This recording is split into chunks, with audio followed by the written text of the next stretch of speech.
Bueno, sigue en turno para preguntar nuestro hermano Fabio Mozo. Fabio, si puedes abrir el micrófono y hacer tu pregunta por el micrófono, hacelo, mi hermano, o si no leo tu pregunta. Por favor, me indicas qué hago allí, hermano.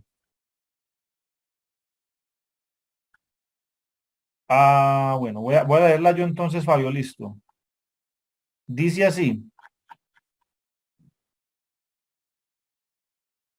Buenos días, hermano Lucas. Hablando de doctrinas y dogmas en cuanto a la teología, se nos habla en la iglesia cristiana de sana doctrina. ¿Qué tan cierto es esto y a qué se refiere la Biblia cuando habla de la doctrina de los apóstoles? Muchas gracias. Bueno, Fabio, eh, curiosamente, hace ya unos, yo creo que 1 o 2 meses, grabé uno de los rollos de la escuela, esos videitos corticos que estamos compartiendo en nuestro canal de YouTube, que se llama ¿Qué es la ortodoxia? ¿Qué es la ortodoxia? Allí trato precisamente de esta pregunta.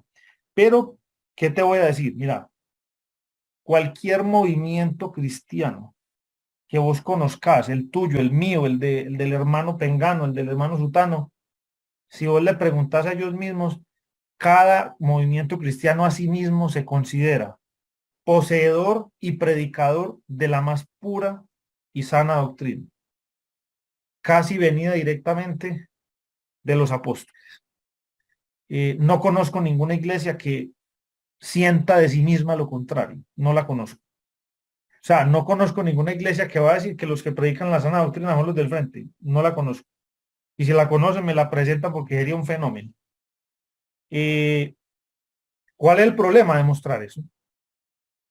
Ahí es donde yo les he contado, a los que han estudiado historia del cristianismo conmigo, saben que yo les digo que precisamente todas las corrientes cristianas te van a decir eso, y que se parecen mucho, mucho a la iglesia primitiva, y yo siempre tengo que preguntar, dígame en qué, porque yo me pongo a mirar un montón de elementos, y a la iglesia primitiva no me parece, parecen a otras, pero no a las iglesias primitivas, o que me digan a cuál, porque es que recuerden que cuando hablamos de iglesia primitiva hay que hablar en plural.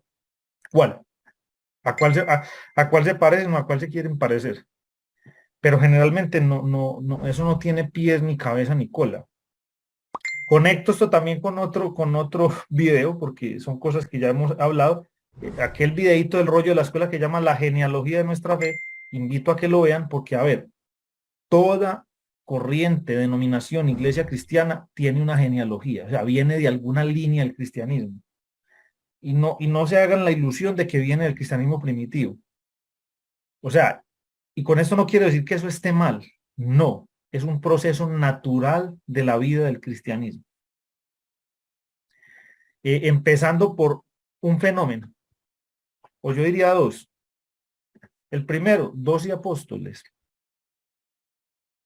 Y segundo, las diferentes regiones. Casi que por naturaleza, cada uno de los apóstoles en las diferentes regiones donde fue, va a producir un tipo de cristianismo con unas características X, Y, Z. Si bien es cierto que hay una enseñanza transversal y medular, a veces es difícil decir cuál es, y ahí es donde viene el otro punto de tu pregunta. Aquí se refiere, cuando habla de la doctrina de los apóstoles. Pues ahí tenemos varios problemas. Hay un documento cristiano muy antiguo de finales del siglo I, conocido así como la doctrina de los apóstoles, mejor conocido por su nombre corto, la Didache, o la enseñanza de los apóstoles.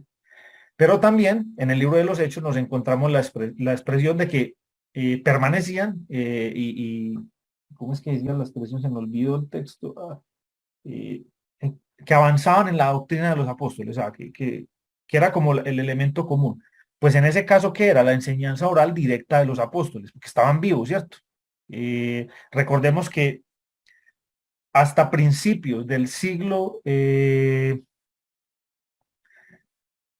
segundo, la enseñanza del mensaje cristiano fue altamente oral. Fue altamente oral, pues los apóstoles estaban vivos. O sea, había con quién consultar. Y una cosa que yo enseño mucho en los cursos, sobre todo en el de historia del cristianismo primitivo, una vez muertos los apóstoles, hasta el último que fue el apóstol Juan, si usted y yo estuviéramos como cristianos en esa época, ¿cómo constataríamos de que estamos en la sana doctrina? ¿Cómo le hacemos? Dígame, ¿cómo le hacemos? ¿Alguien tiene alguna idea? O hagámonos la pregunta modernamente. Y quisiera escuchar dos o tres respuestas. ¿Cómo le haces vos para garantizarte a ti mismo, porque al fin y al cabo es lo que importa, que estás en la sana doctrina? ¿Cómo haces eso? Me gustaría escuchar dos o tres respuestas. Pueden abrir los micrófonos.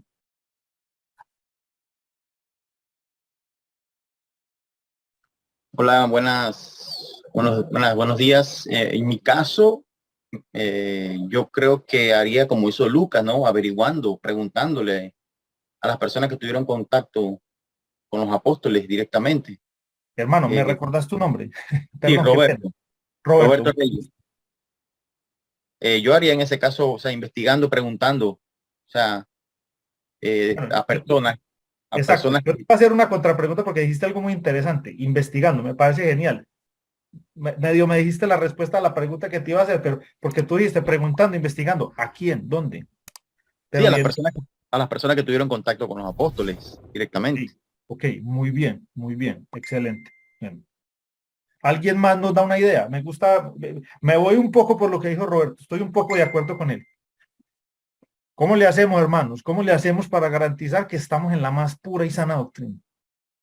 Y que no somos unos bobitos llevados ahí de la nariz sin pensar. ¿Cómo le hacemos? Hola, bueno, ya voy a empezar a trabajar, así que, Dale, José. bueno, en mi opinión, el libro de Hechos habla más o menos un poco de lo que hacían la cultura de los hermanos en aquel momento, compartían el pan, predicaban el evangelio, bueno, trataban como si fuese una familia. Es lo que podría investigar más allá, yendo ya a los textos, buscando las historias, si estábamos en la verdadera doctrina. Ok, bueno, te voy a poner una zancadilla. Esos textos que nosotros llamamos Nuevo Testamento vinieron a ser importantes bien entrado el siglo segundo. Sí, Pero, pero en esos primeros años, en esos, yo diría primeros 20, 30 años del siglo segundo, me refiero entre el año 100 y el año 130, 140, sí, había esos textos, pero no tenían la importancia que van a cobrar hacia el final del siglo segundo, por muchas razones pues que no puedo entrar en detalle ahora. Entonces, el argumento de los textos, lo único que ellos sí aceptaban y que tenían en común, sí, era el canon maleable del Antiguo Testamento. Ese es otro problema. Pero en general coincidían con los libros del Antiguo Testamento.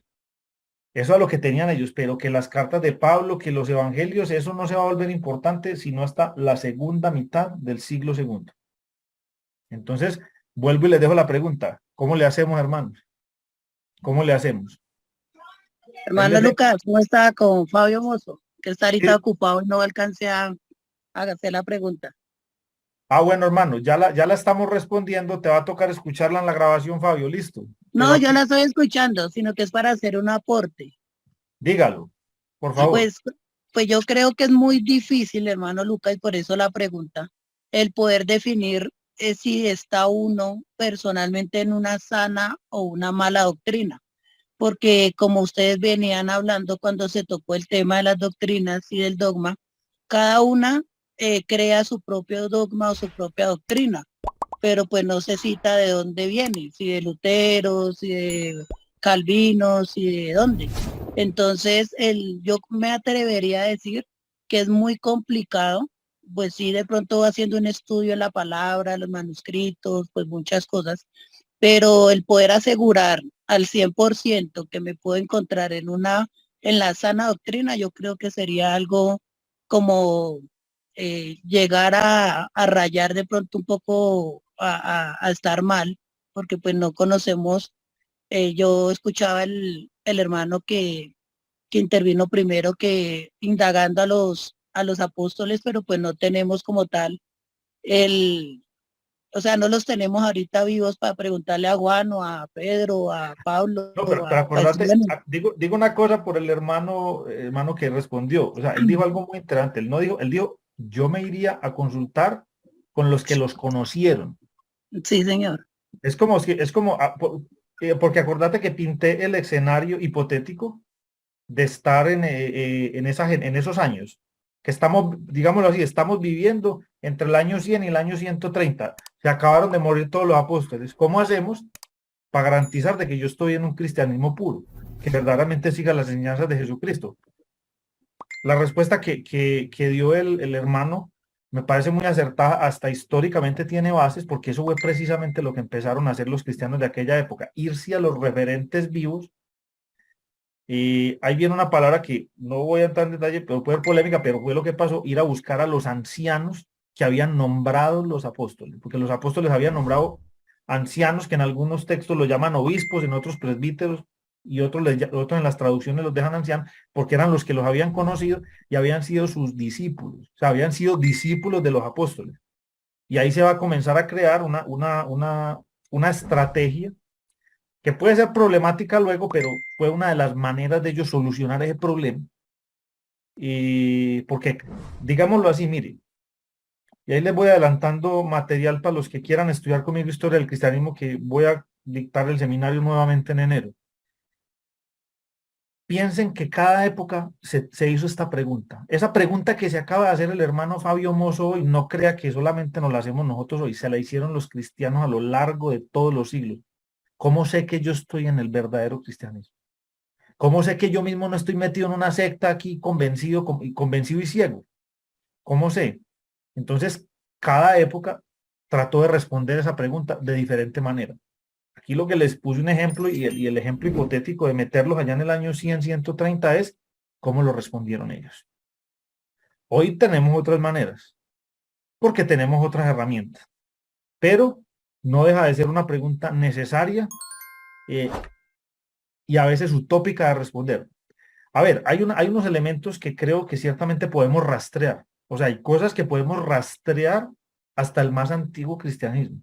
Y decir, hombre, sí, esto sí lo practicamos así, esto definitivamente no. Yo te puedo decir, yo tengo una lista larguísima, de cosas que se practican hoy que nada que ver con el cristianismo primitivo, nada que ver. Ni en forma, ni en estilo, ni siquiera en nada, porque eso no existía.